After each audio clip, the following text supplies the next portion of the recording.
består af dine hvide blodlegemer, og dem er der millioner af. Mange af disse føres rundt i din krop med kredsløbet og lymfesystemet. De hvide blodlegemer, og også de røde, bliver dannet i den marv, der findes inde i de store knogler. De hvide blodlegemer er immunforsvarets elitekamptropper, og de er inddelt i forskellige kategorier alt efter deres opgave. Nogle af dem bliver til makrofager, som fordeler sig til alle kroppens væv. Andre af de hvide blodlegemer bliver til B-celler og T-celler og fordeler sig i hver sin retning. De fremtidige B-celler tager turen direkte til nogle særlige områder, der hedder lymfeknuder, som findes forskellige steder i din krop. De fremtidige T-celler søger hen til thymuskirtlen, eller bristlen, som den hedder på dansk, hvor de på en vis måde går i skole for at specialisere sig i deres særlige opgaver. Hjælper T-celler, dræber T-celler og hæmmende T-celler. Alle de forskellige hvide blodlegemer arbejder sammen og holder sig i forbindelse med hinanden ved hjælp af et helt utroligt meddelelsessystem. De er alle sammen en del af din indre læge, og deres hovedopgave er at identificere og ødelægge enhver angribende bakterie eller virus, der ikke burde være i din krop. Lad os prøve at se, hvad der sker, når det lykkes indtrængende fjender at slippe forbi den første forsvarslinje. Så sker der det, at dit immunsystem, nemlig den her af hvide blodlegemer, vi lige har mødt, træder i funktion. Det første, en indtrængende fjende kan tænke sig stød på, er de patruljerende vagter, også kaldet makrofager. Nogle angribere, som for eksempel de fleste bakterier, ødelægges på stedet af makrofagerne. Under et meget kraftigt mikroskop vil det se ud nogenlunde sådan her. Der sker det, at makrofagen opsluger og fortærer den indtrængende fjende og forvandler den til uskadelige småstykker. Det er hverdagsarbejde for makrofagerne. De bekæmper og udrydder alle mulige slags fjender og gør rent inde i kroppen døgnet rundt. Vi lægger bare ikke mærke til det. Vel at mærke, når de udfører deres arbejde ordentligt.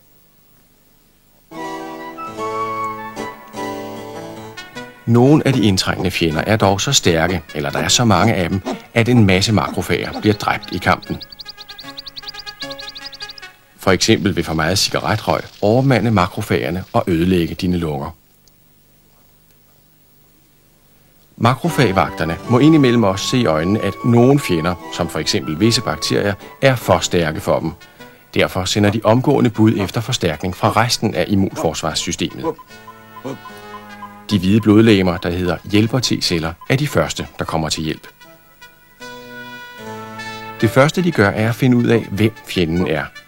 De optræder nærmest som detektiver. Hver eneste fjende kan genkendes på sin særlige kode eller sit særlige mærke, en slags fingeraftryk, der gør det nemmere at udføre opklaringsarbejdet. Sådanne særlige mærker kaldes for antigener. Så snart de med bestemthed ved, hvem fjenden er, sender hjælper T-cellerne bud efter mere hjælp fra de særlige hvide blodlegemer, B-cellerne, der har oprettet hovedkvarter i lymfeknuderne. Visse B-celler begynder omgående at producere antistoffer. Det er nogle stoffer, der passer til den indtrængende fjendes antigen. Disse antistoffer sætter sig fast på det enkelte antigen og er med til at neutralisere det. Og når først det er gjort, kan andre celler, deriblandt makrofagerne, komme og ødelægge fjenden.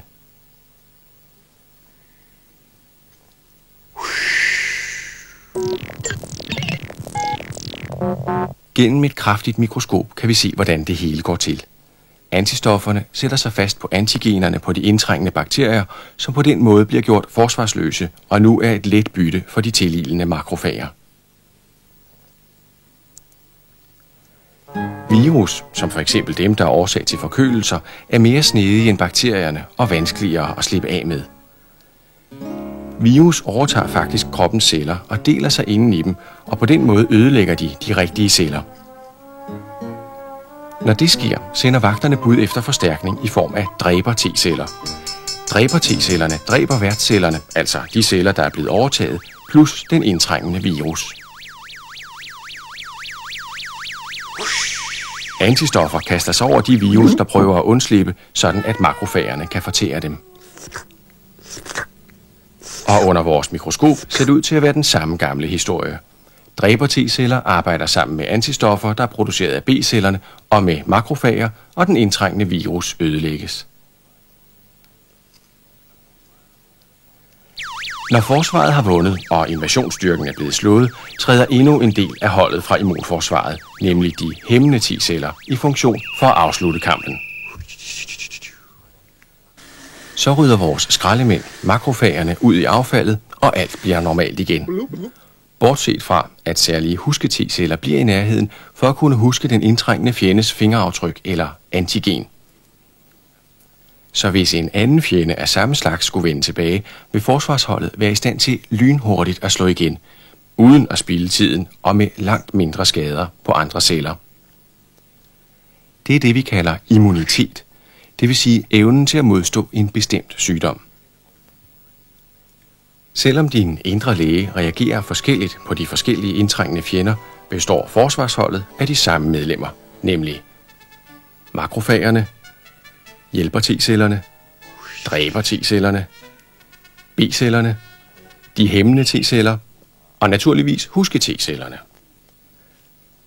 Men selvom immunsystemet er fantastisk, arbejder det ikke altid, som det burde.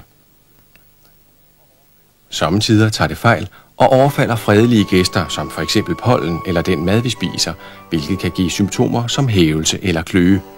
Vi kan også få udslæt, eller næsen kan løbe. Den slags reaktioner kalder vi allergi. Af og til, men ikke særlig ofte, begår immunforsvarssystemet en fejl og angriber normale celler. Det er det, der sker ved såkaldt autoimmune sygdomme, som for eksempel ledegigt, hvor immunsystemet pludselig begynder at angribe de celler, det ellers er sat til at beskytte. Af og til kan immunsystemet ikke genkende de indtrængende fjender, og så bliver vi syge.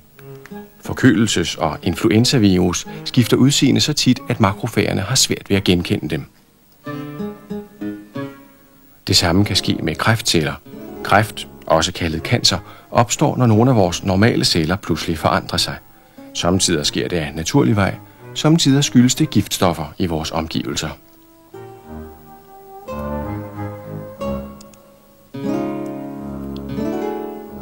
Normalt bliver sådanne celler ødelagt af immunforsvarssystemet, men hvis de ikke bliver pågrebet og udslettet, begynder de at dele sig ubehersket, og vi udvikler kræft. Hos nogle få mennesker mangler en eller flere dele af immunsystemet, eller det fungerer ikke godt nok. Nogle børn, som vi kalder immundefekte, fødes uden et fungerende immunsystem. De har brug for en særlig beskyttelse mod bakterier og virus, og fordi deres kroppe ikke kan nedkæmpe selv de mest almindelige sygdomme, bliver de tit syge og kan i værste fald dø af en ganske almindelig forkølelse. Sommetider ødelægges en del af immunsystemet, og det medfører, at resten af holdet også bliver ukampdygtigt. Det sker, når AIDS-viruset ødelægger de hjælper T-celler, som normalt ville tilkalde forstærkninger. Det er derfor, folk, der har AIDS, ikke kan bekæmpe andre indtrængende fjender. Men selv når immunforsvaret virker, sker det, at de indtrængende bakterier eller virus simpelthen er så stærke, at immunsystemet får brug for hjælp udefra. Læger kan give os penicillin, som hjælper kroppen med at slå indtrængende bakterier ihjel. Vaccination er en anden måde at holde indtrængende fjender borte på. En vaccination narrer immunsystemet til at tro, at der er tale om en farlig fjende, selvom det faktisk kun er en uskadelig lokkedue. Lad os se på, hvordan det fungerer.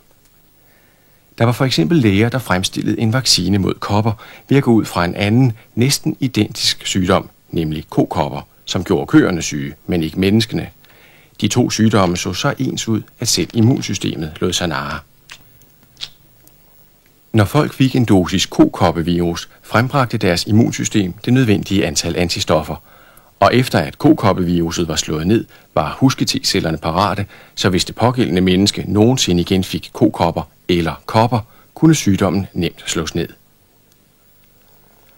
På grund af denne vaccine er kopper nu en sygdom, der praktisk talt er udryddet. Efterhånden som vore dages forskere opdager, hvordan immunsystemets mange dele fungerer, kan deres viden bruges til at bekæmpe flere og flere sygdomme. Meget af den forskning, der foregår i dag vedrørende kræft og AIDS og også andre sygdomme, går ud på at beskytte og forstærke immunforsvarssystemet. Forskere er nu i gang med at studere immunsystemets kemiske budbringere og deres meddelelsesmetoder i et forsøg på at stimulere forsvaret til handling, hvis det er for svagt. Og nu, hvor forskerne har fundet ud af, hvordan antistofferne slås med de indtrængende fjender, er de gået i gang med at skabe nogle magiske kugler ved at forbinde stærke giftstoffer til antistofferne. De magiske kugler rammer de indtrængende fjender og får på den måde bragt giften direkte derhen, hvor der er brug for den. Forskere eksperimenterer også med lokkeduer, der skal narre fjenden, sådan at for eksempel AIDS-viruset kunne tænkes at ville begynde at angribe lokkeduerne i stedet for hjælper T-cellerne. Jo mere vi lærer om, hvordan immunsystemet virker, desto flere metoder opdager vi til at bekæmpe sygdomme. Fordi de bakterier og virus, der angriber os, er så små, opdager vi som regel ikke, at der ligefrem føres krig inde i vores krop. Men der er visse tegn at gå efter. Når vi for eksempel opdager symptomer som rødme, hævelse, pus, hævede lymfekirtler, feber og smerte, er vores krop godt i gang med at bekæmpe en eller anden sygdom. Solskoldning beskadiger for eksempel huden. Rødmen kommer fra blod, der skynder sig til området og medbringer hvide blodlegemer, så skaden kan blive helet. Det er også derfor, man tit ser rødme i forbindelse med halsbetændelse eller andre infektioner. Når man bliver stukket af en bi, efterlader bien lidt gift under ens hud. Nu kommer de hvide blodlegemer igen styrtende til området for at sluge giften. Hævelsen skyldes alle de ekstra hvide blodlegemer, der opholder sig rundt om stikket. Når vi kommer til skade eller får en bule, skyldes denne hævelse også ekstra blodlegemer og lymfevæske, der skynder sig til området for at fjerne de ødelagte celler, så de kan blive erstattet af nogle nye. Hævede lymfeknuder, som man for eksempel får i forbindelse med ørepine eller ondt i halsen, er tegn på, at de hvide blodlegemer eller celler inde i lymfeknuderne har meget travlt med at forsvare sig. Hvis man kommer til at skære sig, vil de hvide blodlegemer opsluge de bakterier, der kommer ind gennem såret udefra. Det hvide pus, vi af og til ser rundt om sår eller infektioner, er faktisk bare døde hvide blodlegemer, der ligger tilbage på slagmarken. Der vil så danne sig en skorpe over såret, og nye hudceller vil begynde at dække det. Det tager som regel en uges tid, før et sår er helet. Visse skader tager dog længere tid at reparere. Når du for eksempel ødelægger dine lunger med tobaksrøg, kan det vare adskillige røgfri år, før lungerne er helt i orden igen. Feber er endnu et værktøj, kroppen har til at bekæmpe en infektion. Et af de signaler, som makrofagerne udsender, når de opdager en fjende, kan godt give feber. Det ser ud til, at feberen gør de indtrængende fjender langsommere, så det bliver nemmere for makrofagerne at indhente dem og gøre det af med dem. Men feberen kan også sætte din fart ned. Et tegn til dig om, at du skal lade din krop få den ekstra hvile, den har brug for at blive rask. Så i stedet for at se alle de symptomer her som et problem, skulle du hellere se dem som et tegn på, at din indre læge arbejder hårdt med at opfylde sin funktion og reparere det, der er galt med din krop. Der er også masser af andre ting, du kan gøre for at hjælpe din krop til at være rask og bekæmpe sygdomme og skader. Du ved godt, at folk tit har sagt til dig, at du burde spise sund mad og få masser af hvile og motion. Men nu ved du også meget mere om, hvorfor det er så vigtigt, og om, hvordan det påvirker immunsystemet og resten af din krop. Sund mad, som er fyldt med næringsholdige proteiner, kulhydrater, fibre, vitaminer og mineraler, er noget, hver eneste celle i din krop har brug for, deriblandt også de hvide blodlegemer, som holder de indtrængende bakterier og virus ude, samt de nye celler, der hele tiden bliver dannet. Motionen hjælper også kroppen til at omsætte det, du spiser, på en bedre måde. Og så hjælper motion også mod stress. For meget stress kan være skadeligt. Hvis du for eksempel bekymrer dig for meget om lektierne, eller din syge kat, eller din ven eller veninde. Det er også vigtigt at få hvile, især når man er syg. Og der er flere andre ting at huske. Renlighed er med til at undgå en masse bakterier, før de kan slippe ind i kroppen og sprede sygdom. Hvis man undgår andre menneskers nysen, vil det også være med til at holde indtrængende bakterier og virus væk. Rygning og indtagelse af stoffer og alkohol vil for det meste ødelægge din krop så meget, at selv immunsystemet må give op. Sex uden kondom og kanyler, som deles med andre, er en af hovedårsagerne til, at AIDS og visse andre sygdomme spredes. Og hvis din indre læge har brug for hjælp, så husk, at din rigtige læge også er der og er parat til at yde sit bidrag, hvis dit immunforsvarssystem trænger til at blive styrket. Men husk, at den vigtigste hjælp måske nok er den, du selv kan yde ved at lære at slappe af, ved at spise sund mad, ved at få en masse hvile og motion, og ved at lægge mærke til, hvad din krop fortæller dig. Og mens du gør alle de ting, kan du samtidig forestille dig, hvordan din helt private indre læge også arbejder på livet løs for at hjælpe dig. For det gør han nemlig.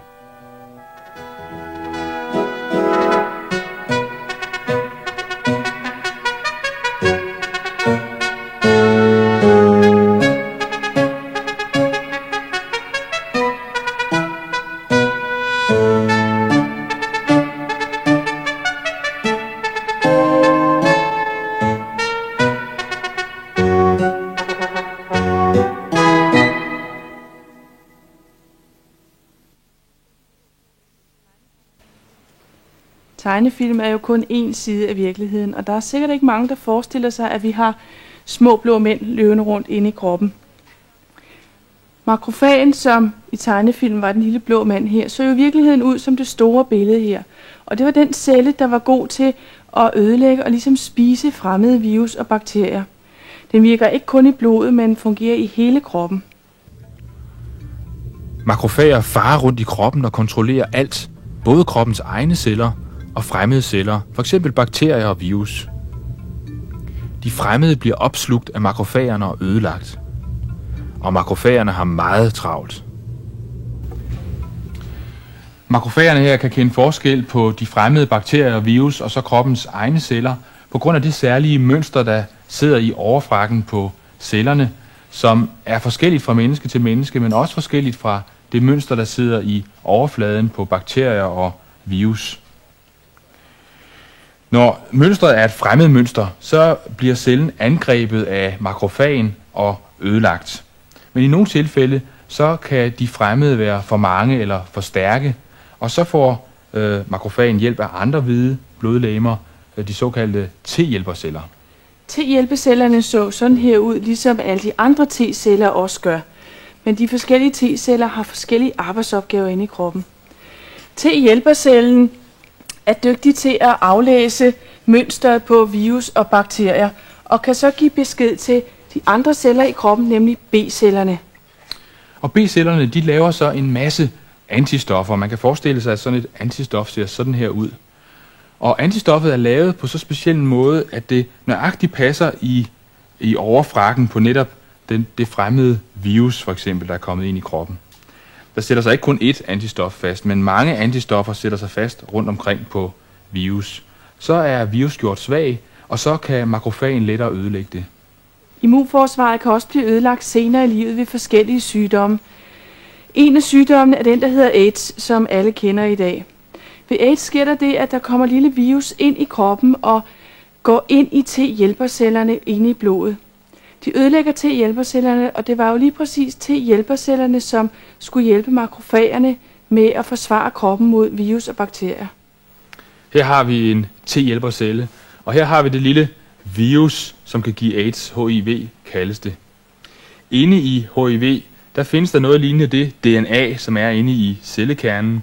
Her hedder det RNA, og det indeholder opskriften på nye HIV. Når man bliver HIV-smittet, så er det altså lykkedes for virus her at trænge ind i kroppen.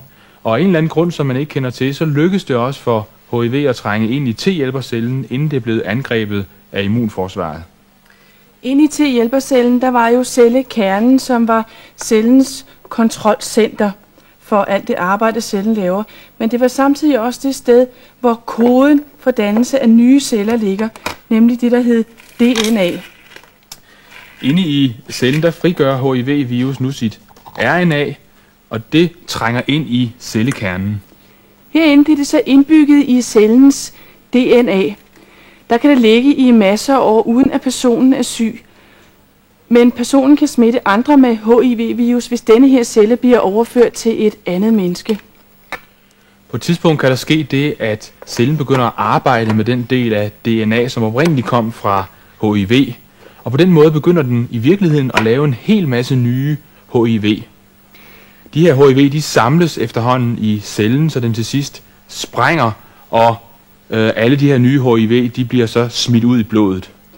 De nye HIV finder så andre T-hjælperceller, som de angriber, og på et eller andet tidspunkt vil der være ødelagt så mange T-hjælperceller i kroppen, at immunforsvaret ikke fungerer mere. Så er det, man bliver syg. Når man er syg af AIDS, har man ofte tynd mave og nogle gange flere måneder i træk. Man kan have lungebetændelse, og man kan have betændelse i nervesystemet. En anden ting, man meget ofte har, det er svampeinfektion i munden og i spiserøret. Som de fleste ved, så er AIDS en sygdom, man dør af i løbet af et par måneder eller måske et par år. Og det gør man simpelthen, fordi kroppen bliver så udmattet og afkræftet, at den ikke kan klare det mere. HIV blev første gang konstateret i Danmark for cirka 12 år siden, og man ved ikke helt, hvor mange der i dag er smittet, men man regner med, at det er omkring 5.000 mennesker. Det kan være svært at miste en god ven, en kæreste eller et familiemedlem, og specielt svært ved AIDS-sygdommen, fordi at det ofte er unge mennesker, der dør af den her sygdom. Derfor har grupper af pårørende rundt omkring i verden sat sig sammen og forsøgt at dele sorgen med hinanden ved at sy nogle tæpper, som skulle være et minde om de afdøde. Og de her tæpper, de er så blevet syet sammen til store tæpper med 8 i hver. Og ideen er, at tæpperne måske på et tidspunkt skal syes sammen på verdensplan, så man får et kæmpe stort tæppe, der skal være et stort minde om alle AIDS-ofrene. Man kan ved at få taget en blodprøve blive undersøgt for, om man er smittet med HIV-virus. Men der går 3 måneder fra man er smittet med virus, og til blodprøven vil være positiv.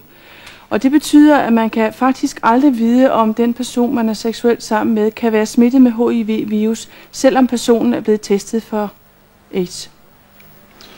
HIV findes især i blod, i sæd og i skedesekret.